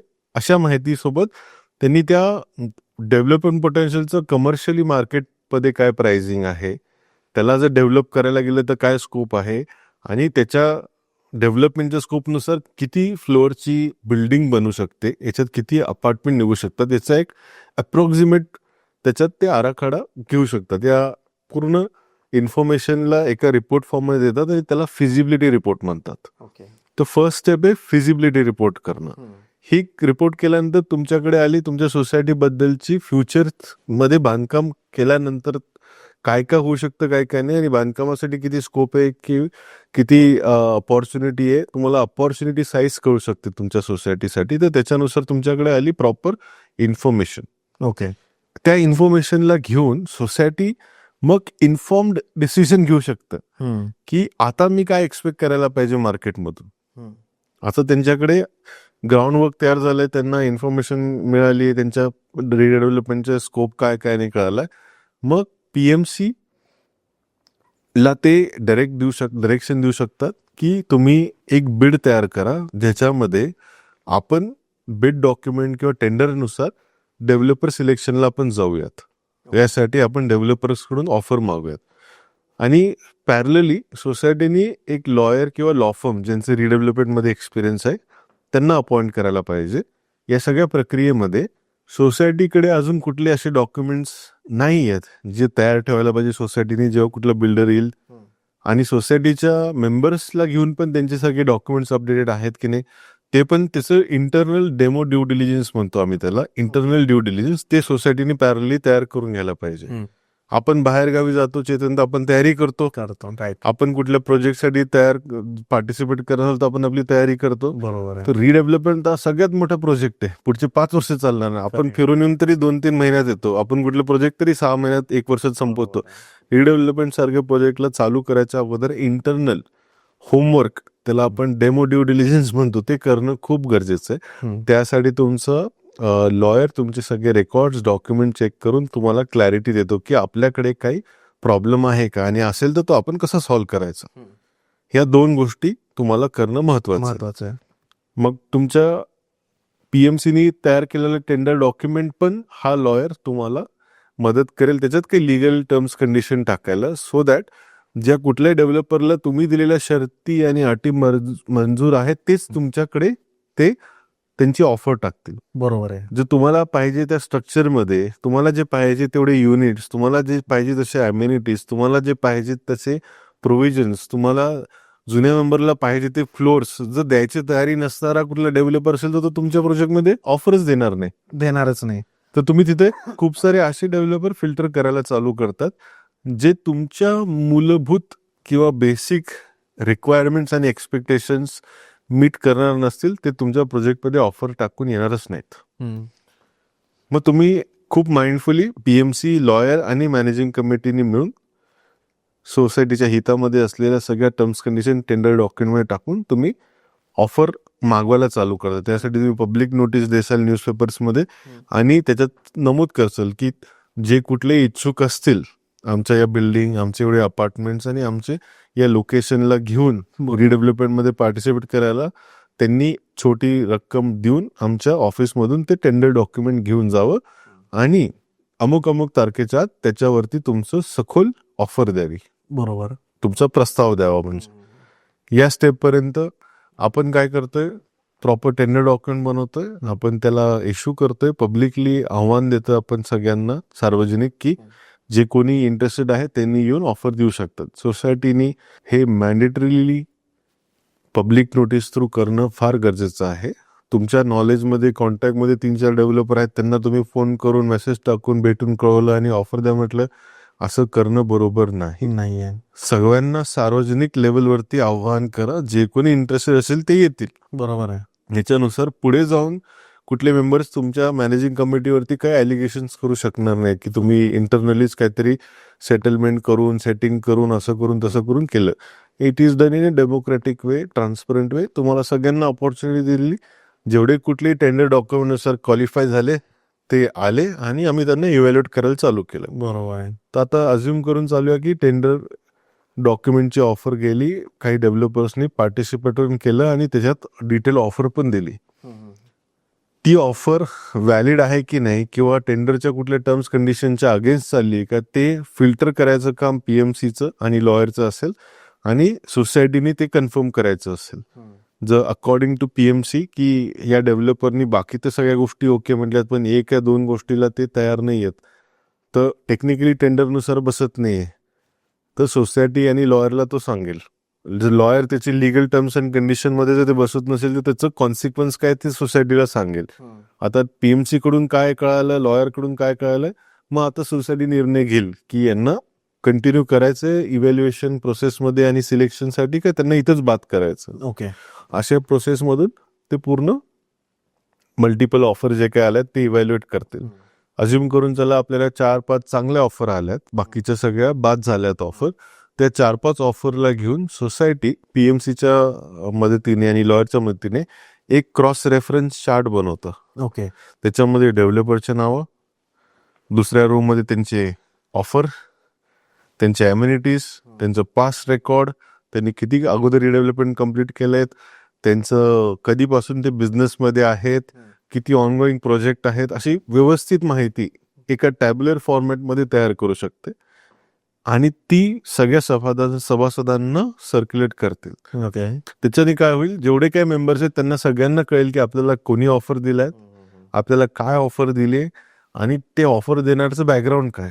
आणि त्याच्यावरती मग सोसायटी एक मीटिंग अरेंज करून 79A मध्ये जसं प्रोटोकॉल दिलेला आहे डेव्हलपर सिलेक्शनच्या साठी पीएमसी नॉमिनेट करून, फिजिबिलिटी काढून, टेंडर डॉक्युमेंट फ्लोट करून, बिड्स रिसीव्ह करून, इन ट्रान्सपरंट वे रजिस्ट्रारच्या ऑथॉरिटीजला तुमच्या सिलेक्शन प्रोसेसच्या मीटिंगमध्ये बोलून ॲज अ विटनेस, व्हिडिओ कॅमेरामध्ये असंच कॅमेरा सेटअप करून इतकं केलं जातं सर. हा आणि मग तुम्ही डिसिजन घेता की कुठला डेव्हलपर चांगला आहे काय नाही आणि त्याच्यासाठी 51% कन्सेंट आली की तुम्ही तो डेव्हलपर सिलेक्ट करून पुढे जाऊ शकता. इथपर्यंत सिलेक्शनची प्रक्रिया तुमची चालते. सिलेक्शन नंतर तुम्ही डेव्हलपरला कम्युनिकेट करता की तुमची ही ऑफर आम्ही मान्य केली आहे, आम्ही त्याच्याबद्दल नेसेसरी स्टेप्स घेतला आहेत, हे रेझोल्युशन आणि हे इंटिमेशन टू रजिस्ट्रार्स ऑफिस आणि त्यांचं प्रेझेन्स वगैरे होतं. हे सगळं आपण अपडेट करून इथे आपण डेव्हलपर म्हणजे विकासकाच्या नियुक्तीवरती शिक्कामोर्तब इथं करतो सोसायटी लेवलवरती आणि कम्युनिकेशन जातं डेप्युटी रजिस्ट्रारला की विटनेस वगैरे येऊन गेले आणि आम्ही हा रेकॉर्ड तुमच्या रेफरन्ससाठी ठेवतोय. म्हणजे कुठल्याही मेंबरला माझ्या जर पुढे जाऊन वाटलं की मी कुठल्या प्रकारची हलगर्जी केली आहे तर तो तुमचा रेकॉर्ड माझ्या सोसायटीमध्ये पण बघू शकतो किंवा डेप्युटी रजिस्ट्रारच्या ऑफिसला पण जाऊन बघू शकतो की मी मीटिंग सिलेक्शनची व्यवस्थित कंडक्ट केली की नाही. करेक्ट. भरपूर वेळा काय होतं सर, म्हणजे आता आपण आलो इथपर्यंत की आता अप्रूव्ह झालाय आणि होऊन गेला. येस, हे खूप छान माहिती दिली सर. मला वाटत नाही की इंटरनेटवर इतकी डिटेल आणि इतक्या सोप्या भाषेत माहिती असेल याबद्दलची. का तर की आपण सोसायटीच्या मिटिंग्स घेतो आता, म्हणजे आता मी पण नवीन सोसायटीत जस्ट शिफ्ट झालोय, तर मिटिंग घेताना जे आता मी कमिटीमध्ये आहे सर, तर आम्ही एक 12-13 लोक असू कमिटीमध्ये, बट फ्लॅट ओनर्स नाही आहेत मीटिंग्सला. ओके, म्हणजे आमच्या सोसायटीत तर तसा इश्यू नाहीये की कुणी काही नंतर बोलेल की असं हा डिसिजन काय घेतला, तो काय घेतला. बट जेव्हा आपण मिटिंग सेट करतो की सॅटर्डेला किंवा संडेला, तर लोकांनी आलं पाहिजे असं मला वाटतं. कारण मग अशामुळे काय होतं की नंतर मग प्रॉब्लेम होतात. म्हणजे हा थोडा वेगळा पार्ट झाला, बट नाही असं तर नेहमी सगळीकडे होणारच. सोसायटीकडून कम्युनिकेशन चांगलं द्यायला पाहिजे. सोसायटीचे व्हॉट्सअप ग्रुप्स असू द्या किंवा नोटीस बोर्ड असू द्या किंवा सोसायटीने ईमेलनुसार कॉरेस्पॉन्डन्स करणं असू द्या किंवा सोसायटीच्याकडे जर कुठले नवीन ऍप्स असतील, मायगेट सारखा ऍप येतो त्याच्यावरतून पण तुम्ही कम्युनिकेट करतात की आमची मीटिंग या दिवशी आहे. प्रॉपर बायलॉज नुसार तुम्ही प्रायर इंटिमेशन द्यायला पाहिजे. मीटिंग मध्ये जेवढे आले तेवढे ठीक. जर कोरम बनत नसेल तर तुम्ही कोरम बनण्यापुरते वेट करा आणि जर कोरम बनला तर तुम्ही मीटिंग कंडक्ट करा. मीटिंग मध्ये काय झालं याचं प्रॉपर मिनिट्स ऑफ मीटिंगच्या रेकॉर्डिंग मध्ये बनवा आणि पुन्हा एक इंटिमेशन द्या की आमची मीटिंग संपलेली आहे, आम्ही या डिसिजन्स घेतलेले आहेत, याचं रीतसर मिनिट्स ऑफ मीटिंग सोसायटीच्या ऑफिसमध्ये अवेलेबल आहे, याची व्यक्तींनी येऊन इन्स्पेक्शन करावं या वेळेमध्ये या दिवशी, असं तुमच्याकडून कम्युनिकेशन जायला पाहिजे. आणि जे काही तुम्ही कंप्लायन्स आणि फायलिंग करता डेप्युटी रजिस्ट्रारच्या ऑफिसला अॅन्युअली. त्याच्यामध्ये ह्या सगळ्या मीटिंगचं रजिस्टर झालं पाहिजे. कॉपी पण रजिस्ट्रारच्या ऑफिसला जमा केली पाहिजे, बरोबर. सो दॅट कधी कुठल्या वर्षीच्या कमिटीने काही निर्णय घेतलेले त्याच्यामुळे जर पुढे जाऊन काही प्रॉब्लेम किंवा काही त्रास किंवा काही पेनल्टी किंवा काही आली तर त्याच्या मागचं उद्देश काय होता त्या डिसिजन घ्यायला, आणि त्या डिसिजन मेकिंग मध्ये बाकीच्यांनी पार्टिसिपेट केलं नाही म्हणून त्यांना त्याच्यावरती क्वेश्चन्स किंवा ॲलिगेशन रेज करतात असं नाही. असं नाहीये. तुम्ही इग्नोरन्स दाखवलं मीटिंग अटेंड करायला, नंतर तुम्ही त्याच्यामुळे इश्यू आणि ॲलिगेशन करणं त्याला काही तथ्य राहणार नाहीये, कारण ते सगळं ऑन रेकॉर्ड आहे की तुम्ही आलेले आहे, मग यांनी हे सगळं पाठवलं. सर, रिडेव्हलपमेंटमध्ये तुम्हाला काय वाटतं की ही जी प्रोसेस सांगितली तुम्ही सगळी, जी आधी या प्रश्नाच्या आधीचा प्रश्न, ही प्रोसेस किती वेळ घेते सर? आता तुमच्याकडे सगळ्यात आधी कुणी आलं की सर आम्हाला करायचंय, तर सगळे डॉक्युमेंट्स क्लिअर आहे, आपण असं कन्सिडर तरी करू आता की त्यांच्याकडे सोसायटीचे डॉक्युमेंट सगळे क्लिअर आहे, सोसायटीचे डॉक्युमेंट सगळे क्लिअर आहे, बिल्डर कडून आलेलं वगैरे, तर टाइम किती लागतो हे? कारण याच्यामध्ये पीएमसी पण आली, म्हणजे आपण पुण्याचा जर विचार केला तर पीसीएमसी आली, मुंबईचा विचार केला तर बीएमसी आली. मग ह्या प्रोसेसला एकूण वेळ किती लागतो पूर्ण, की आज डिमॉलिश झाली बिल्डिंग, सुरुवात होऊन गेली असं?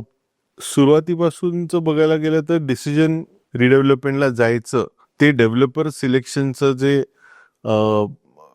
जनरल बॉडी मीटिंग आहे त्याच्यात त्यांचा निर्णय घेतला, या प्रक्रियेला जवळपास 3 ते 6 महिने लागतात फक्त, ज्याच्यामध्ये फिजिबिलिटी रिपोर्ट आल्यानंतर टेंडर फ्लोट केलं, ऑफर्स रिसिव्ह केलं आणि इंटरनल मीटिंग करून डिसिजन घेतलं की यांच्यासोबत जायचं. त्याच्यानंतर डेव्हलपर आणि सोसायटीमध्ये निगोसिएशन चालू होतं, ट्रान्झॅक्शनला घेऊन, त्यांचं रिडेव्हलपमेंट अग्रीमेंटला घेऊन, पॉवर ऑफ अटर्नीला घेऊन आणि PEE अग्रीमेंटला घेऊन, आणि सोसायटीकडचे जे काही क्रिटिकल डॉक्युमेंट्स आहेत, जे तुम्ही सुरुवातीला मला लिस्ट मागितली होती की कुठले कुठले डॉक्युमेंट सोसायटीकडे पाहिजे, ते सगळे डॉक्युमेंट डेव्हलपर इन्स्पेक्ट करणार. त्या इन्स्पेक्शनला आणि या बाकीच्या डॉक्युमेंटला फायनलाइज करायला 30 ते 60 दिवसांचा अजून एक वेळ जातो. तर सुरुवातीला आपण 3 ते 6 महिने म्हटलो, 6 महिने धरा, आणि याच्यात 30 ते 60 दिवस म्हणजे 1 ते 2 महिना म्हटलं या इंटरनल ड्यू डिलिजन्स आणि डॉक्युमेंटेशनला, याचे 2 महिने धरा. तर पहिले 6 महिने आणि नंतरचे 2 महिने असे झाले 8 महिने. तर 7 ते 8 महिने तुम्हाला सुरुवातीच्या या स्टेजपर्यंत धरता येईल. जेव्हा डेव्हलपर आणि तुम्ही अग्रीमेंट साईन करता रिडेव्हलपमेंटचं, त्याच्यानंतर डेव्हलपर तुमच्यासाठी प्रत्येक टाईपचा खर्च करायला चालू करतो. त्याला मग BMC, PMC, PCMC प्लॅन्स टाकणं झाले, त्यात पण खर्च आहे. त्याला वेगवेगळे इंटरनल एक्सपेन्सेस असतात सगळ्या टाईपचे, ते करणं झालं. आणि ऍक्टिव्हिटी याच स्तराला घेऊन जायची की त्याच्यासाठी त्याला IOD प्लॅन अप्रूव्ह करून घेणं झालं, सो दॅट तो सोसायटी मेंबर्सला आव्हान करेल की आता तुम्ही पोझिशन मला द्या, मला डिमॉलिशनला जायचंय. तर डॉक्युमेंटेशन टू डिमॉलिशन, म्हणजे डॉक्युमेंटेशन कम्प्लिशन टू डिमॉलिशन, या मधल्या प्रक्रियेमध्ये साधारण 3 ते 6 महिन्याचा अजून वेळ जातो. त्याच्यामध्ये डेव्हलपर सगळ्या प्रकारचे अप्रुव्हल्स, परमिशन, सँक्शन्स आणायला घेतोय, ज्याच्यामुळे तो बांधकामाची प्रक्रिया डिमॉलिशनली चालू करू शकतो. बरोबर आहे. पहिलेचे होते 6 ते 8 महिने, हे झाले 3 ते 6 महिने. अज्यूम करा 6 महिनेच लागतील. 6 महिन्याचंच काम आहे, जास्त मोठं काम नसतं तसं बघायला गेलं तर, कारण की पहिलेच प्रक्रिया झालेली असते डेव्हलपर कडून सगळ्या गोष्टींची मोजणी मापणी करून, आणि फिजिबिलिटी रिपोर्टनुसार त्यांनी बऱ्यापैकी प्लॅनिंग केली आहे प्रोजेक्ट वरती. तर हे जवळपास झालं कार्यक्रम आपला 12 महिन्याचा. 1 वर्ष लागणारच आहे सर डिसाईड केला. डिसाईड केल्यापासून. डेव्हलपर भेटून तर 6 महिने झाले ना. एक्झॅक्टली. तर डिसाईड केल्यापासून 12 महिने तुमची प्रक्रिया इंटरनलच चालू जेव्हा तुम्हाला BMCचं पहिलं अप्रुव्हल येतं IOD, तेव्हा तुम्ही पोझिशन सोडता, डेव्हलपर येतो आणि डेव्हलपमेंट चालू करतो. इथून पुढे डेव्हलपरनी तुम्हाला रिडेव्हलपमेंट अग्रीमेंटमध्ये दिलेल्या टाइमलाईन नुसार डेव्हलपरनी ते हँडओव्हर द्यायला पाहिजे. खूपदा डेव्हलपर तुम्हाला 24 महिने, 36 महिने, 42 महिने, 48 महिने असे टाइम फ्रेम देतील. तुमच्या PMCनी तुम्हाला ते कन्व्हिन्स करून द्यायला पाहिजे की ते टाइम फ्रेम बरोबर आहे. जो तुमचा छोटा प्रोजेक्ट असेल, अप टू 10, 15, 20 बिल्डिंग असेल, तर खूपदा हे 36 महिन्याच्या आतल्याच टाइम फ्रेम मध्ये संपून झाला पाहिजे. जर तुमचा मोठा प्रोजेक्ट असेल, मुंबईत भरपूर साऱ्या बिल्डिंग येतात 50, 60, 70, 80 फ्लोअर्सच्या, तर त्याच्यासाठी तुम्हाला 36 महिने कमी पडतील. तुमचा 42 किंवा 48 महिन्याचा प्रोजेक्ट होऊ शकतो. बरोबर आहे. आणि त्या टाइमनुसार डेव्हलपरनी तुम्हाला डिलिव्हरी द्यायला पाहिजे, तुमचं द्यायला पाहिजे. आणि खूपदा चांगले डेव्हलपर हे फुलफिल बिफोर टाइम करतात. करतात. तुम्ही विचार असेल बिफोर टाइम का करतील सर? का तर त्यांना मंथली रेंट द्यायचा वाचतो ना. त्यांच्यासाठी पण एक बोनस आहे. विषय आहे. त्यांच्यासाठी पण ते बोनस आहे. कुठल्याही डेव्हलपरला सोसायटीला प्रोजेक्टच्या बाहेर ठेवल्याने त्यांचा डायरेक्ट फायदा आहे फार कमी. कमी आहे, खूप कमी आहे. पण जर त्यांना वेळेत पोझिशन किंवा वेळेच्या अगोदर जर दिलं तर डेव्हलपर त्यांचे मंथली रेंट वाचू शकतो. नंतर लवकर देतो.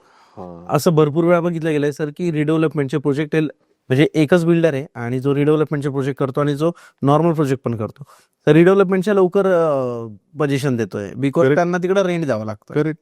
आणि खूप साऱ्या रिडेव्हलपमेंट अग्रीमेंटमध्ये टर्म्स पण असे असतात की जोपर्यंत जुने टेनंट किंवा जुने ऑक्युपंट यांना तुम्ही पोझिशन देत नाही आणि जोपर्यंत त्यांना पहिली ऑफर येत नाही तोपर्यंत डेव्हलपरनी नवीन बायर्सला ऑफर द्यायची नाही पोझिशनची. पहिला हक्क आमचा आहे, कारण की आमची जागा, आमची जमीन, आमची जुनी बिल्डिंग तोडून तुम्ही नवी बिल्डिंग बांधली तर पहिले आम्हाला प्रेफरन्स द्या, प्राधान्य द्या. एकदा आम्हाला ऑफर दिली त्याच्यानंतर तुम्ही फ्री सेलवाल्यांना ऑफर देसाल. ओके, हां. कारण सर फ्री सेलसाठी म्हणजे जे लोक आता एक बिल्डिंग आहे, ज्या बिल्डिंगमध्ये 100 फ्लॅट होते, आपण FSI वाढला असेल 30 वर्षानंतर, त्याचे आता 150-200 झाले आपण असं पकडू. तर या लोकांना तर मिळणारच आहे. तर हे बिचारे जे लोक, जे जुने लोक आहे रिडेव्हलपमेंटमध्ये येणार आहे, ते रेराच्या अंडर नाही आहेत. त्यामुळे बिल्डरवर ते रेस्ट्रिक्शन नाही आहे की त्यांना रेराच्या अंडर त्यांना जे 30 महिने बोललाय, 36 बोललाय, तर त्याच्यात द्यावंच लागेल. बट जे नवीन लोक येणार आहे, जे उरलेले 50-60 फ्लॅट जे नवीन बिल्डरने काढले, त्यांना रेरा ऍप्लिकेबल होतं. येस. ओके. कारण की ते येतात एका फ्री सेल प्रोजेक्टमध्ये त्यांच्यासाठी एक real estate regulatory act RERA मार्फत जे व्यवहार त्यांचे ठरलेल्या एग्रीमेंटच्या फॉर्ममध्ये होतात, एग्रीमेंट फॉर सेल, त्या फॉर्ममध्ये ते जेव्हा प्रोजेक्टमध्ये इन्व्हेस्टमेंट टाकतात त्यावेळेस त्यांची इन्व्हेस्टमेंट रेरा ऍक्टच्या प्रोव्हिजन्समध्ये सेक्युअर्ड आहे. पण सोसायटीने रेरा कायदा नव्हता घेतला रिडेव्हलपमेंट करायला. रिडेव्हलपमेंट हे रेराच्या बाहेरचा व्यवहार झाला. ह्याच्यात म्हणजे तुम्ही आणि मी एकत्र आलो आणि मी तुम्हाला हक्क दिलेत माझ्या जागेवरती नवीन बिल्डिंग बांधायची. रेरा फक्त माझ्या या बांधकामातला जो फ्री सेल एरिया आहे त्याचं रेरा रिव्ह्यू करतो, परमिशन देतो, अप्रुव्हल ठेवतो आणि त्याच्या डिलेज वरती पेनल्टी लावतो. बरोबर. पण जो माझा जुना व्यवहार बिल्डिंगच्या वेळीचा नवीन बिल्डिंगचा जो पार्ट आहे व्यवहाराचा, त्याच्यासाठी रेरा म्हणतो तुमचे हे दोघे कमर्शियल ट्रान्झॅक्शन आहे, तुम्ही दोघे को प्रमोटर आहे एका प्रकारे या प्रोजेक्टसाठी. को प्रमोटरचे वाद माझ्याकडे आणू नका. बरोबर आहे. त्यासाठी मी अजून तयार नाहीये. रेरा आहे का अजून. करेक्ट. सर मला एक विचारायचं होतं की कन्व्हिन्स डीड आणि डीम कन्व्हिन्स यामध्ये डिफरन्स काय एक्झॅक्टली? कन्व्हिन्स डीड एक व्हॉलंटरी फॉर्म मध्ये झालेले ट्रान्झॅक्शन आहे, जर आपण डेव्हलपर अँड सोसायटीचं कन्व्हिन्स बद्दल बोलत असतो. त्याच्यामध्ये डेव्हलपर किंवा ज्यांनी कोणी बिल्डिंग बांधायच्या अगोदर लँड विकत घेतली होती आणि त्यांनी ती बिल्डिंग बांधली आणि मग त्यांनी ते फ्लॅट्स विकले, मग ती जमिनीची ओनरशिप त्यांच्याकडेच राहिली, तर त्यांनी ती जमिनीची ओनरशिप सोसायटीच्या नावावर देणं, ना की ते प्रत्येक युनिटला तुकडा तुकडा करून देणं किंवा रॅन्डमली कुठल्या तरी 2-3 जणांना लँड देणं आणि बाकीच्या बिल्डिंगवाल्यांना न देता प्रॉपर सोसायटीला त्याचं हँडओव्हर केलं, ट्रान्झॅक्शन केलं, तर त्या व्हॉलंटरी ट्रान्झॅक्शनला कन्व्हिन्स म्हणतात.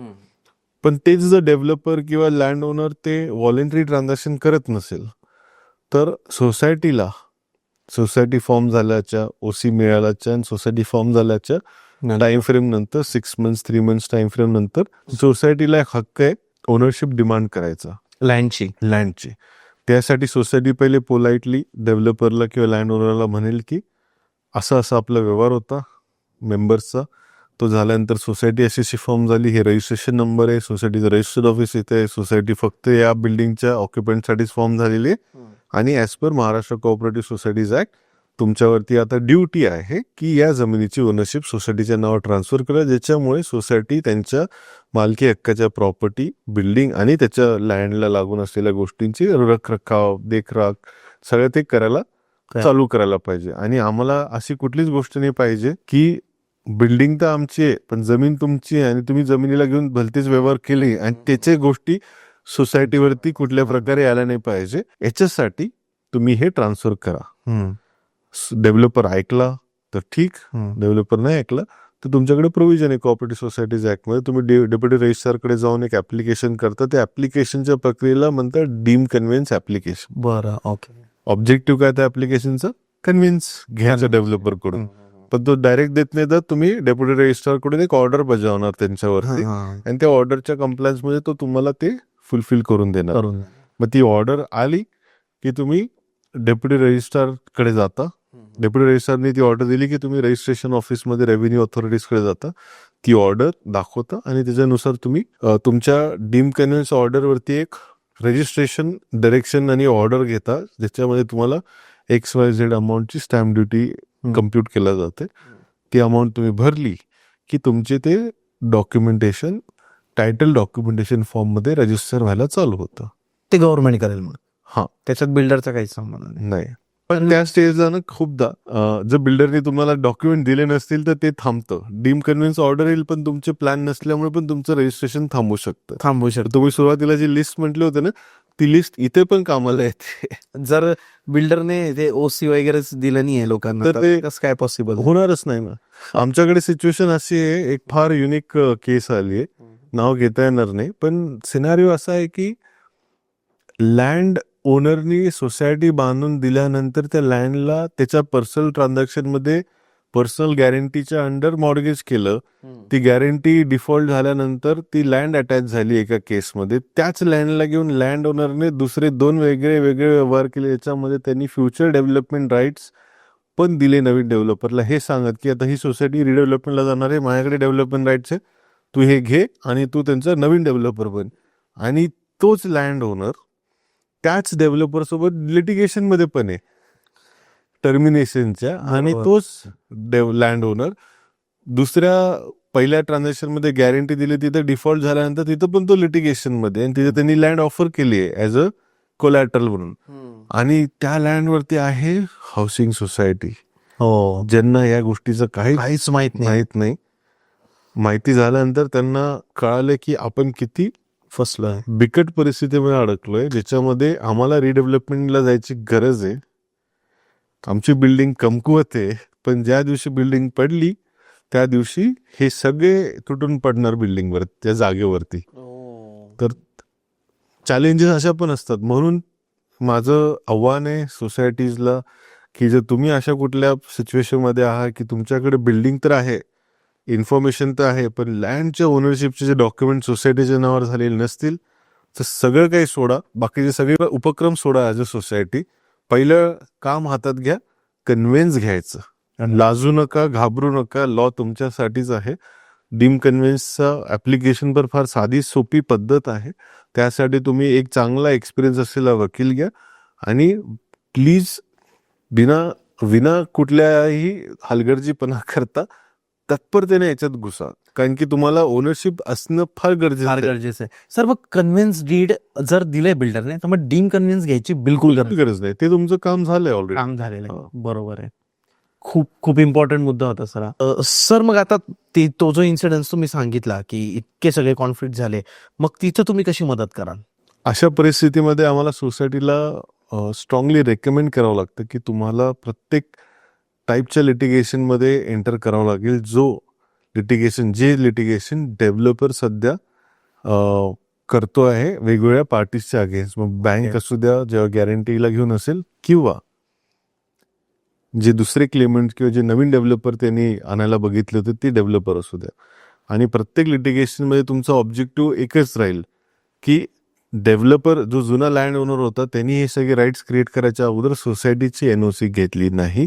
या सगळ्या व्यवहारांचा डायरेक्ट इम्पॅक्ट सोसायटीच्या बिल्डिंग आणि त्यांच्या ओनरशिपला घेऊन येतो. टेक्निकली त्याचं राईट्स सोसायटीच्या नावावर करणे एवढाच राहतो, ना की थर्ड पार्टी राईट्स क्रिएट करणे. आणि या सगळ्या गोष्टींना घेऊन त्याचे दुसऱ्या प्रॉपर्टीज अटॅच करायला जावे, ना की अशी प्रॉपर्टी ज्याला घेऊन त्याला काही फरक पडणार नाही. बरोबर आहे. तर या टाईपच्या स्टेप्स आम्हाला त्या सोसायटीसाठी लागतं घ्यावं लागणार आणि घेत आहोत, आणि याच्यातूनच आम्हाला मार्ग निघणार आहेत. किती वेळ लागेल आता परत? कारण बिचारे तर ते लोक तर टेन्शन मध्ये असतील ना त्यांचं. करेक्ट. नाही, हे मल्टिपल लिटिगेशन्स आहेत. लिटिगेशनसाठी किती वेळ लागतो कोर्टांमध्ये हे वकील आणि जजेस पण नाही सांगू शकत. याच्यामध्ये सगळ्या पार्टी सगळ्या गोष्टी जुळून यायला लागतात, आणि हे काही महिने किंवा काही वर्षे पण लागू शकतात या सिनारीला आटोक्यात आणण्यासाठी. पण चालू करणं आणि पार्टिसिपेट करून स्वतःचे राईट्स प्रोटेक्ट करणं हे फार महत्वाचं आहे. ते तत्परतेनं करणं फार गरजेचं आहे. आणि जे कोणी अशा सिच्युएशनमध्ये समजा असेल चुकून, ज्यांना कोणाला ही सिच्युएशन आलेली आहे, त्यांनी चांगल्या वकिलांचा सल्ला लगेच घ्यावा आणि कुठल्या प्रकारची डिले न करता तुम्ही स्वतःची पोझिशन कोर्टात प्रस्थापित करा. प्रस्थापित करणं गरजेचं आहे. करेक्ट. सर, लँड आहे, ज्या लँडवर आपला प्रोजेक्ट आहे आणि तिथं जर समजा बाकी शेजारची ही लँड घेतली आपण, म्हणजे मला हा प्रश्न असा विचारायचा आहे की सगळ्यात कमी इयर्समध्ये सोसायटी रिडेव्हलपमेंटला जाण्याचे काही एक्झाम्पल तुम्ही पाहिलेत का? म्हणजे 5 वर्ष, 7 वर्ष. कारण बिकॉज ऑफ मनी, म्हणजे जर पैसा जास्त भेटतोय किंवा काहीतरी मोठी ऑपॉर्च्युनिटी येऊन गेली, एक बिल्डिंग उभी राहिली आहे एक म्हणजे 5 वर्षापासून आहे ती बिल्डिंग आणि शेजारीचा एक लँड पार्सल मिळतंय, त्या बिल्डिंगमुळे प्रॉब्लेम होतोय. तर असं तुम्ही काही एक्झाम्पल पाहिले की ती बिल्डिंग रिडेव्हलपमेंटला गेली हे होऊन? भरपूर आहेत तसे एक्झाम्पल, पण त्याला रिडेव्हलपमेंट म्हणत नाही. हा, त्याला काय म्हटलं जाईल? कारण की रिडेव्हलपमेंट मध्ये काय होतंय, कॉल घेतला जातो डिमॉलिश करून पुन्हा त्याच ठिकाणी स्वतःला एस्टॅब्लिश करायचं. जे भरपूर एक्झाम्पल बघण्यात मिळाले त्याच्यामध्ये आम्हाला हे दिसलंय बघायला की तुमच्या बिल्डिंगला लगत असलेल्या प्लॉटमध्ये खूप साऱ्या गोष्टी मोठ्या लेवलवरती घडत होत्या किंवा तो मोठा साईजचा होता प्लॉट आणि तुमचा त्या मानाने छोटा होता आणि तुमच्या प्लॉटला ॲडिशन केल्यामुळे लार्जर प्लॉटमध्ये लार्जर लेआउटला चांगलं एंट्री एक्झिट, चांगलं फ्रंटेज, काही चांगल्या लोकेशनचा ॲक्सेस किंवा त्या लार्जर प्लॉटला एक थोडा एरिया कमी पडत होता क्वालिफाय होण्यासाठी कुठल्या मोठ्या स्कीमसाठी, क्लस्टर प्रोजेक्ट बनण्यासाठी वगैरे. तर त्या सिनारिओमध्ये पण खूपदा असे अमेलगमेशन झालेले बघितलेत. त्या अमेलगमेशन्स नंतर त्या छोट्या बिल्डिंगला किंवा नॉर्मली छोट्या बिल्डिंगसाठीच बघितलं, मोठ्या बिल्डिंगला शॉर्ट पिरियडमध्ये जाताना आम्ही बघितलं नाहीये. पण up to 7-8 storey 10 storey buildings आम्ही within 10 years time frame getting demolished to get merge into larger layout आणि लार्जर प्रोजेक्टचा रुटीन ट्रान्झॅक्शन्स खूप ठिकठिकाणी बघण्यात आलेले. त्याच्यामध्ये त्यांचा उद्देश हेच असतो की या प्लॉटला अमेलगमेट करून मोठ्या प्लॉटमध्ये आम्ही अजून काय बेटर करू, ज्याच्यामुळे यांचं जे रिहाऊस करण्याची कॉस्ट आहे, यांना जे बेनिफिट द्यायचंय ते आमच्यासाठी मॅनेजेबल असायला पाहिजे. आणि खूपदा असतं. बरोबर आहे.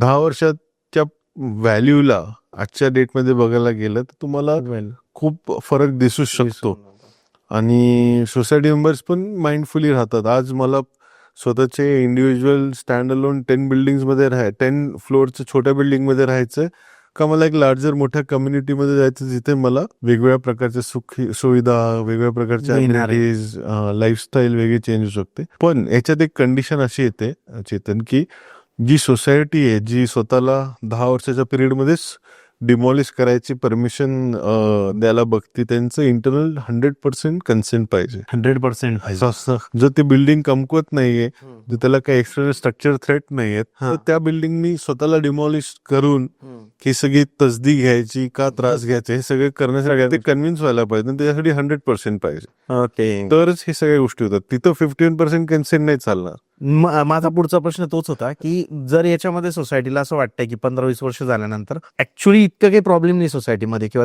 ते स्ट्रक्चरल ऑडिट करून असं वाटत नाही की अजून 5-10 चालणारच आहे, म्हणजे असं वाटतंय की चालू शकते बिल्डिंग, अशा सिच्युएशन मध्ये पण 100% कन्सेंट लागेल. येस, अशामध्ये तुम्ही 51चं कन्सेंट घेऊन नाही चालणार, त्यामुळे ते कमर्शियलायझेशन होत आहे. करेक्ट. हा कमर्शियल कॉल झाला ना, हा सेफ्टीला घेऊन स्ट्रक्चर डिलॅपिलेटेड झालं म्हणून घेऊन कॉल होत नाही. बरोबर आहे. आणि जनरली हे सेफ्टीला 15-15 वर्षात 20-20 वर्षात जर कोणी जायला बघते रिडेव्हलपमेंट मध्ये, त्याचा अर्थ असा आहे की ही क्राऊड जी आहे, जे ऑक्युपंट जे आहेत ते अशा स्टेज मधले लोक आहेत की ते अफोर्ड करू शकताय पुन्हा एखादा रिडेव्हलपमेंट, पुन्हा एखादी ऍक्टिव्हिटी. त्यांच्यासाठी एवढं जिकरीचे काम नाही झालंय आणि जे कोणी रिडेव्हलपमेंट प्रक्रियेमध्ये 30 ते 40 वर्षानंतर जात आहेत रिडेव्हलपमेंट सारख्या सिनारिओमध्ये, त्यांच्यासाठी हा जीवन मरण्याचा प्रश्न असतो.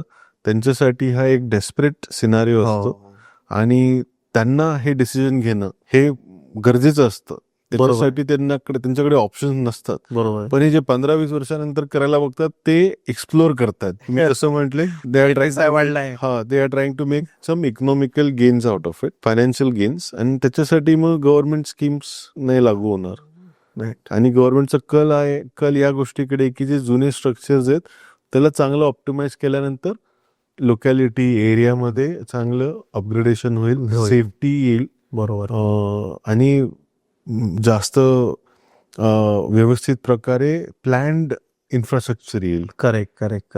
म्हणून त्याच्यासाठी ते अनसेफ स्ट्रक्चर किंवा छोट्या जुन्या बिल्डिंग ज्या आहेत, ज्या त्या एरियामध्ये आता मोठ्या होऊ शकतात, त्यांना ते प्रोत्साहन करतात ना, की आताच बांधलेल्या बिल्डिंग ज्या ऑलरेडी मोठ्या आहेत बरोबर आहे. त्यांना अजून तुम्ही हे करायला बघता. करेक्ट. राईट.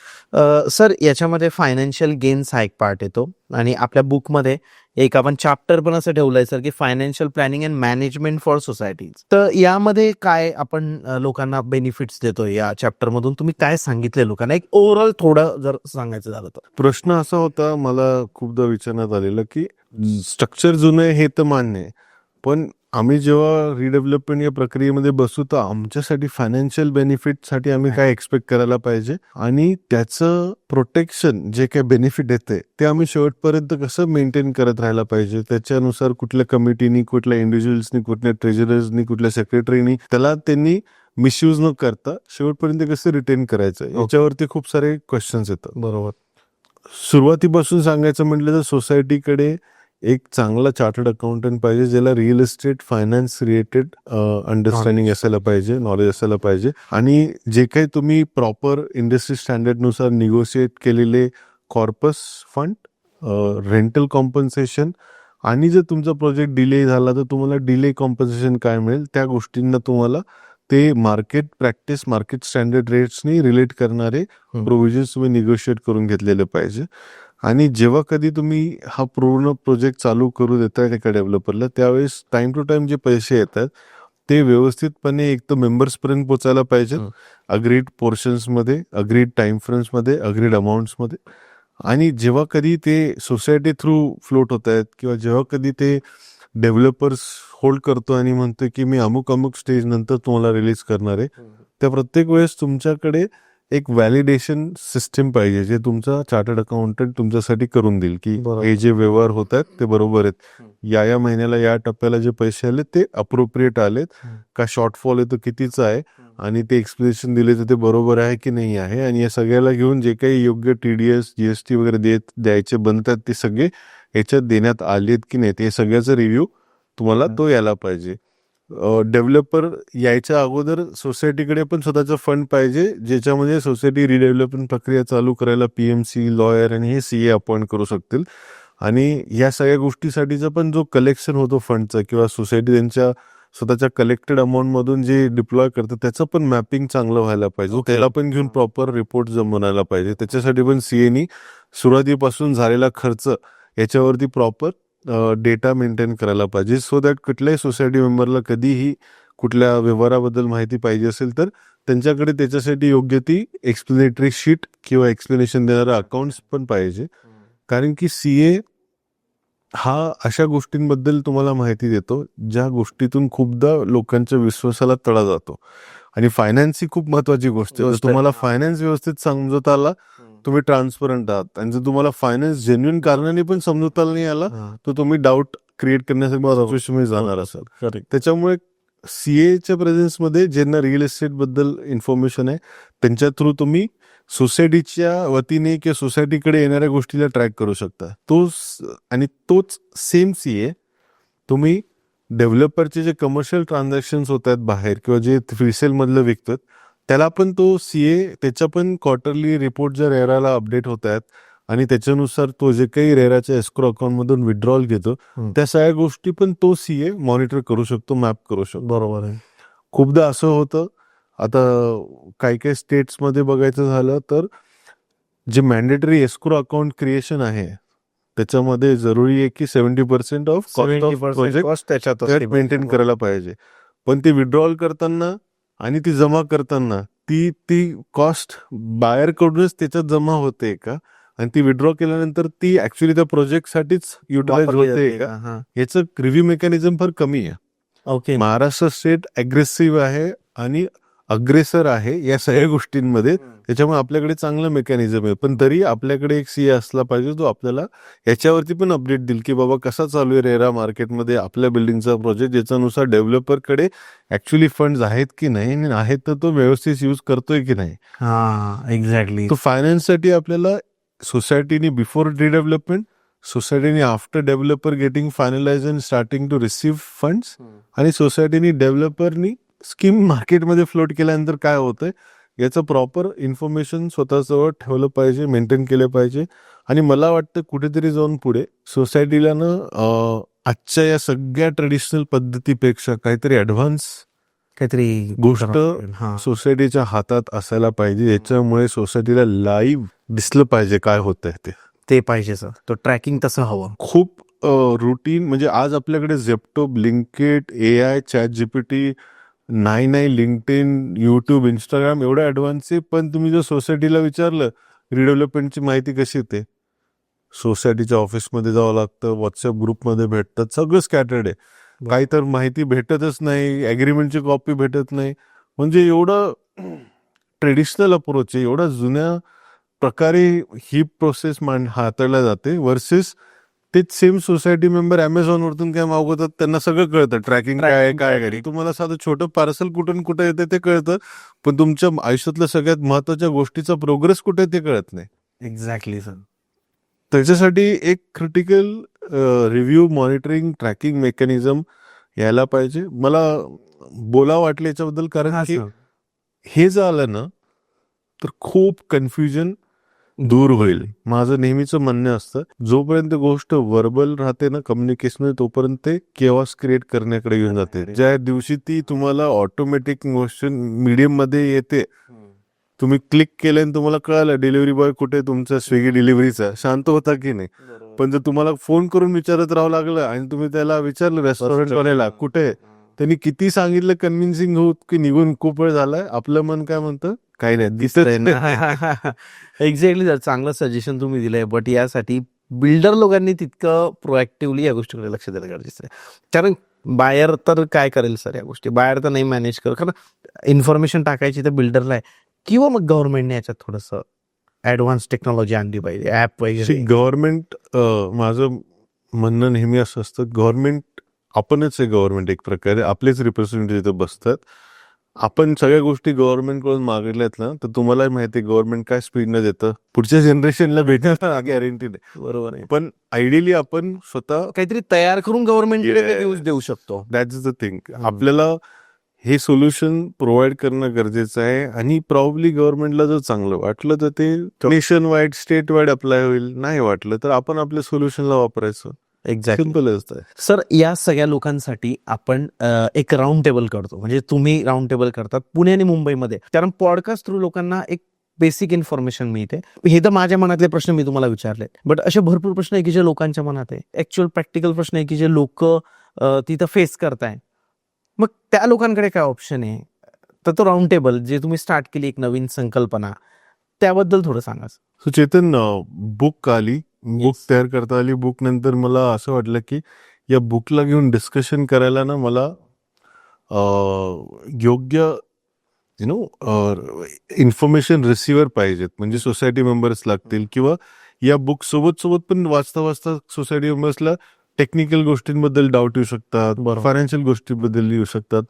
मग त्यासाठी ते आता पुढच्या बुकचं वाट बघतील का? बरोबर. मग याचं सोल्युशन मी आणि माझ्या टीम मेंबर्सनी बसून डिस्कशन करताना आम्हाला असं वाटलं की एक आपण असं सेशन करूयात ज्याच्यामध्ये आपण सोसायटी मेंबर्सला, जे खूपदा कॉर्पोरेट ऑफिसेस किंवा मोठ्या मोठ्या बिल्डिंगमध्ये बिल्डरच्या किंवा गव्हर्नमेंट ऑफिसच्या जायला घाबरतात, गेले तरी तिथे दबून बोलतात, इंटिमिडेटेड राहतात, त्यांना त्यांच्या भावना आणि त्यांच्या काळजी मोकळेपणे एक्सप्रेस करता येत नाहीत.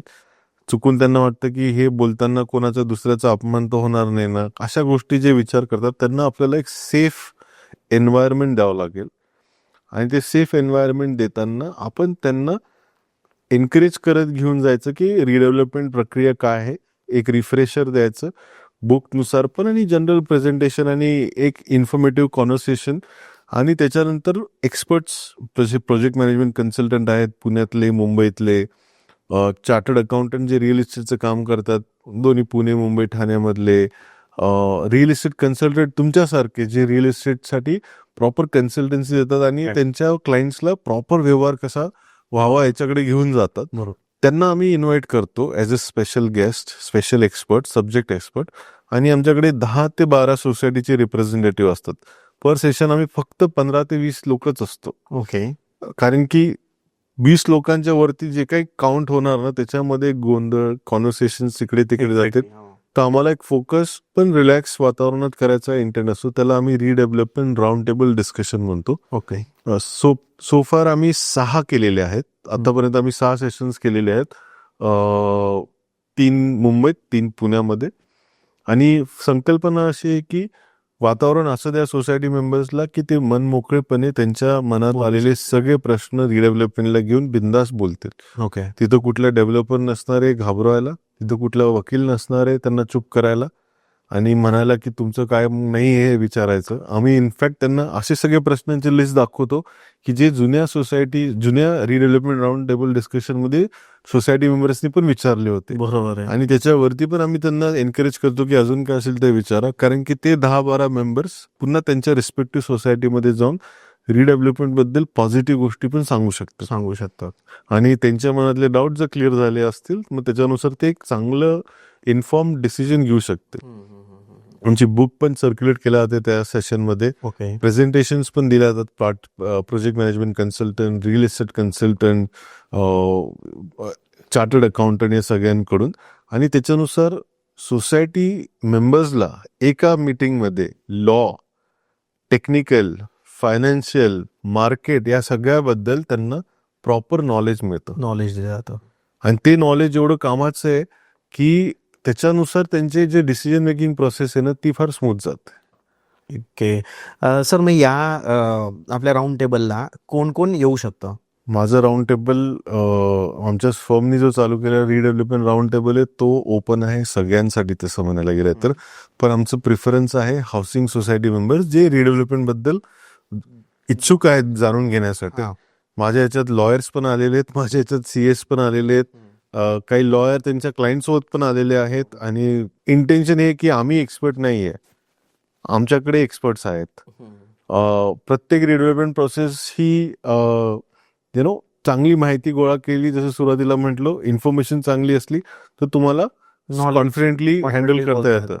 तर तुम्हाला माहिती आहे बाकीचे 4-5 सोसायटी मेंबर्स किंवा बाकीच्या 4-5 सोसायटीचे मेंबर्स पण अशाच सिच्युएशन मध्ये आहेत आणि ते बोलतायत, चर्चा करतात. त्याच्यातून पण तुम्हाला कॉन्फिडन्स येईल की बाकी सोसायटीमध्ये काय चालू आहे काय नाही त्याचा पण तुम्हाला अंदाज येतो. आणि मला वाटतं असं पीअर टू पीअर लर्निंग जर तुम्ही ठेवलं तर आय थिंक रिडेव्हलपमेंट हा तो फार सिम्पलर अँड सोपा फॉर्म ऑफ ट्रान्झॅक्शन आहे. त्याला फक्त कॉम्प्लेक्स आहे असं दाखवलं जातं कारण की तुम्हाला त्याच्यात माहिती नसते म्हणून. पण ज्या दिवशी तुम्हाला माहिती कळाली आय थिंक खूप सारे नॉन लॉयर, नॉन इंजिनियर असे मेंबर्स आहेत वेगवेगळ्या सोसायटीजमध्ये. त्यांना त्यांच्या सोसायटीच्या रिडेव्हलपमेंटच्या ट्रान्झॅक्शनमुळे त्यांना बाकीच्या भरपूर गोष्टींची इन्फॉर्मेशन मिळाली आहे. बरोबर. सर याची फीज काही असते आपली? काही नाही. इट्स फ्री फॉर लॉ फर्मचा अवेअरनेस इनिशिएटिव्ह प्रोग्राम आहे. ओके. आम्ही याच्यातून कुठल्याही प्रकारचं इन्कम साध्य करायला बघू शकत नाहीये ना बघतोय. आम्हाला अवेअरनेससाठी हे एक स्मॉल ऍक्टिव्हिटी, स्मॉल कॉन्ट्रीब्युशन आहे आमच्या फर्म कडून सोसायटीसाठी. तुम्हाला भेटू शकतील लोक त्या राऊंड? हो, मी स्वतः सगळ्या राऊंड टेबलमध्ये असतो. ओके. माझा एक छोटा स्लॉट पण असतो त्याच्यामध्ये. मी त्यांना रिडेव्हलपमेंट प्रक्रियेबद्दल ब्रीफ ओव्हरव्ह्यू देत असतो. ओके. एक्सपर्ट्स असतात ते पण त्याच्यावरती वेगवेगळ्या गोष्टींबद्दल शेअर करतात. आणि माझे सिनियर कॉलिग्स आहेत ऑफिसेसमधले, पुण्याच्या ऑफिसमधले, मुंबईच्या ऑफिसमधले, जे रिडेव्हलपमेंट ट्रान्झॅक्शन्स हँडल करतात डे इन डे आउट, ते पण त्यांचे प्रेझेंटेशन देतात जे Q&A, मिस्टेक्स, चॅलेंजेस या फॉर्ममध्ये सोसायटीला शेअर करतात. आणि त्याच्यावरती सोसायटीचे जे क्वेश्चन आन्सर्स आहेत ते आम्ही सगळे मिळून रिस्पॉन्ड सॉल्व्ह करतात. ते आमचं Q&A एवढं इंटरेस्टिंग असतं चेतन की तेच Q&A सेशनच 1-1.5 तास चालतं व्यवस्थित. ओके.